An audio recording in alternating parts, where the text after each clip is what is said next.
There is a building in Washington, D.C. that has no elected officials inside it. No one voted for the people who work there. No single president controls it. No act of Congress can easily override it.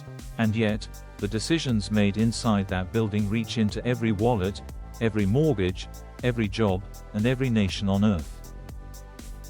It is not the White House. It is not the Pentagon.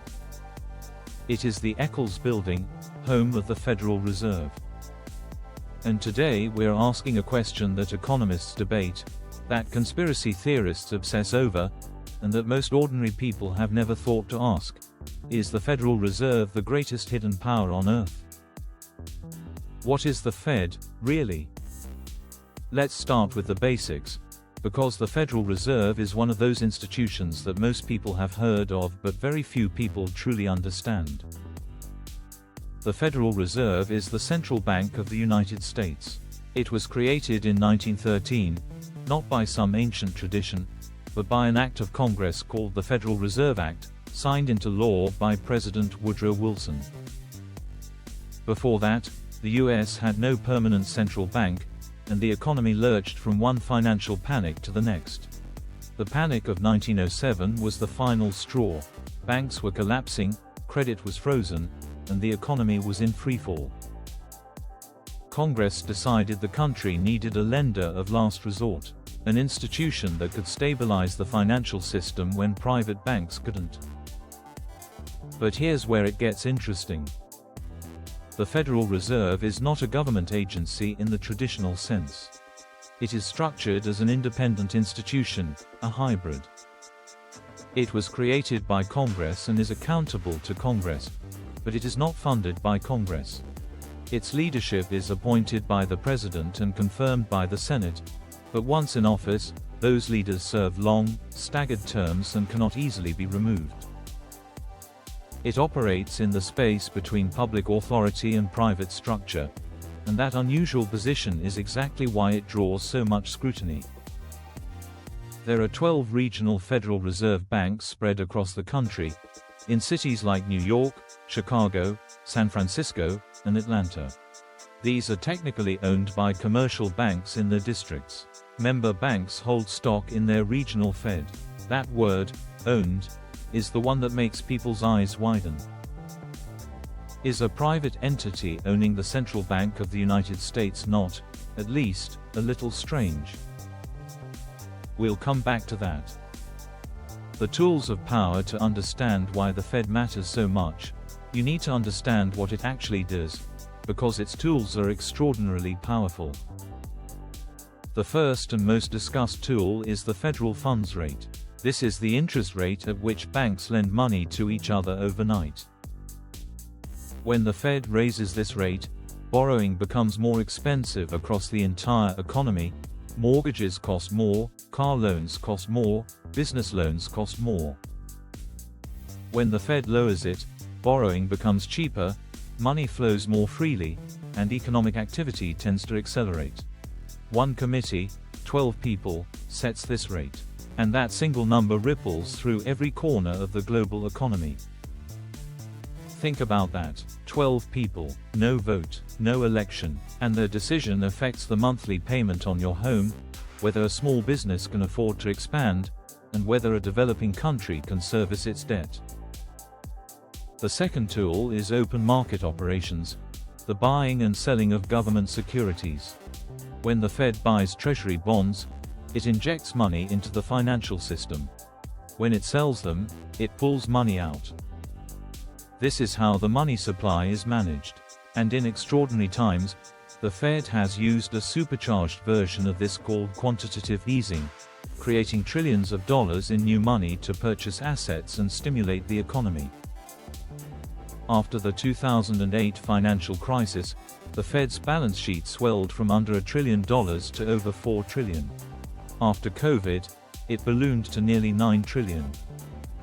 The third tool is reserve requirements, the rules that dictate how much money banks must hold in reserve versus how much they can lend out. This shapes the very foundation of how much credit exists in the economy at any given moment. And then there is the fourth, often overlooked power, the Fed as bank regulator. It supervises some of the largest financial institutions in the world. It can approve or deny mergers. It can impose capital requirements. It can, in moments of crisis, decide which institutions survive and which are allowed to fail. When you add all of this together, control over interest rates, money supply, bank regulation, and the ability to create money itself, you begin to understand why people say the Fed is one of the most powerful institutions in human history. The independence question here is where the real controversy begins. The Federal Reserve operates under a principle called central bank independence. The idea is that monetary policy, decisions about money supply and interest rates, should be kept separate from politics. The logic makes sense on its face. If politicians controlled interest rates, they would be tempted to slash them before elections to juice the economy, creating short-term good feelings at the cost of long-term inflation. An independent central bank, insulated from electoral pressure, can make the hard, unpopular decisions that keep an economy stable. But independence is a double-edged sword. Democracy is built on the idea that the people who hold power are accountable to the people they govern. You can vote out a senator who raises your taxes. You can vote out a president who crashes the economy. But you cannot vote out the chairman of the Federal Reserve. You cannot vote out the members of the Federal Open Market Committee. They serve their terms, make their decisions, and the public has virtually no direct mechanism to challenge them. This is not an accident. It is a design choice, and it is one that reasonable people disagree about fiercely. Critics on the left argue that the Fed prioritizes the interests of banks and financial markets over the interests of ordinary workers. They point to the fact that the regional Federal Reserve banks are literally owned by the commercial banks they regulate, a conflict of interest so glaring, they say, that it would be unacceptable in virtually any other institution. Critics on the right argue that the Fed's ability to create money is inflationary by nature, eroding the savings of ordinary people while benefiting those who hold assets. They see the Fed as an unconstitutional delegation of congressional power to an unaccountable body. And then there are the conspiracy theories, which go much further. The shadow banking narrative. No discussion of the Federal Reserve would be complete without addressing the shadow that follows it. The narrative that the Fed is not merely a powerful institution, but a secret one, controlled by hidden hands for hidden purposes. This view has existed almost since the Fed's founding. Books and pamphlets from the early 20th century claimed that a secretive meeting on Jekyll Island, a private island off the coast of Georgia, in 1910 was the true birthplace of the Fed, where a small group of bankers secretly designed a system to entrench their own power. That meeting actually happened. Nelson Aldrich, a powerful senator, gathered with a small group of Wall Street insiders under the cover of a duck hunting trip to draft what became the blueprint for the Federal Reserve.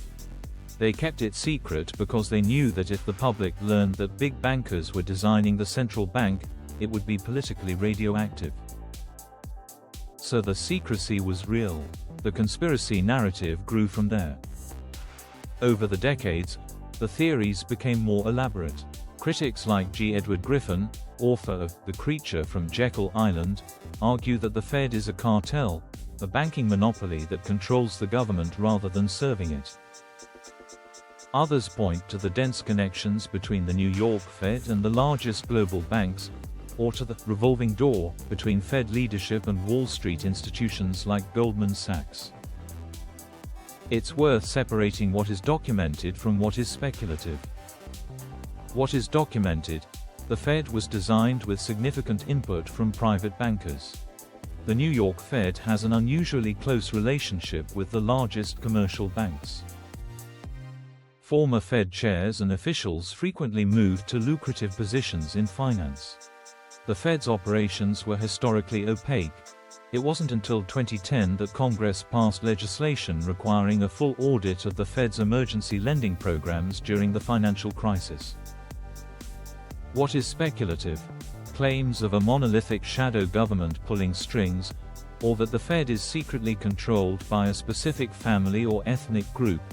These claims lack evidence and frequently devolve into anti-Semitism and scapegoating. The history of central bank conspiracy theories is, in part, a history of prejudice. The truth is more nuanced, and in many ways, more troubling, than a simple conspiracy. The global reach. The power of the Federal Reserve does not stop at the US border. This is, perhaps, the least appreciated dimension of its influence. The US dollar is the world's reserve currency. This means that most international trade, oil, commodities, technology, is denominated in dollars. Most countries hold dollars as the backbone of their foreign exchange reserves. When you want to buy oil on the global market, you generally need dollars first. This system, established after World War II at the Bretton Woods Conference, effectively gave the United States, and by extension, its central bank, an extraordinary privilege and an extraordinary responsibility. When the Fed raises interest rates in the United States, capital flows out of emerging market economies and back to US assets, which now offer higher returns.